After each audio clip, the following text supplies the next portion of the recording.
Mymensingh medical college হাসপাতালের ভেতর যেখানে সেখানে গাড়ির জটলার কারণে প্রতিনিয়ত ইনডোরে প্রবেশ করতে ভোগান্তি পোহাতে হচ্ছে রোগীদের।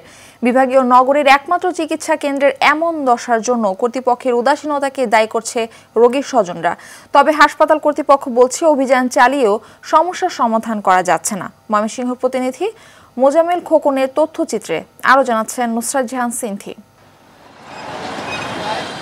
ময়মনসিংহ সহ আশেপাশের ৬ জেলার প্রায় ২.২ কোটি মানুষের জন্য একমাত্র সরকারি মেডিকেল কলেজ হাসপাতাল এটি।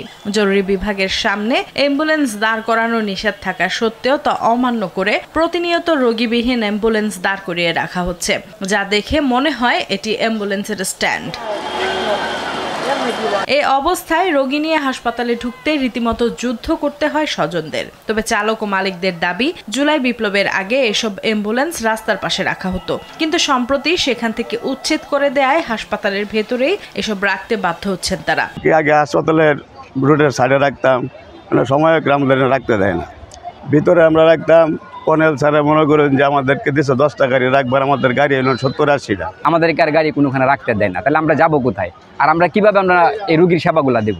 অন্যদিকে রোগী ও স্বজনদের অভিযোগ, এমন পরিস্থিতির কারণে মুমূর্ষ রোগী নিয়ে হাসপাতালে ঢুকতে বেগ পাওয়া সহ নানা রকম ভোগান্তি পোহাতে হয়। গাড়িগুলো যদি আমরা বাইরে নিয়ে যাই বা বাইরে রাখার ব্যবস্থা করে, সেই ক্ষেত্রে পেশেন্টগুলো আসতেও সুবিধা হয়, একটা পরিবেশেরও একটা এই ভারসাম্যটা ঠিক থাকে। গাড়ি ঘোড়ার কারণে আমাদের রোগীদের অনেক ভোগান্তি হয়। হসপিটাল হইতে আপনার পরিবেশ নিরিবিলি থাকবে বা পরিবেশটা সুন্দর সাধারণ গুছানো থাকবে। তবে জটলার বিষয়টি স্বীকার করে সমস্যা সমাধানের একাধিক চেষ্টা করেও সম্ভব হচ্ছে না বলছেন হাসপাতালের পরিচালক। মাঝে মাঝে যাই, গিয়ে তাদেরকে আবার বের করে দিই, কিন্তু মাঝে মাঝে অ্যাম্বুলেন্সের ওই ড্রাইভারগুলো আর পাওয়া যায় না।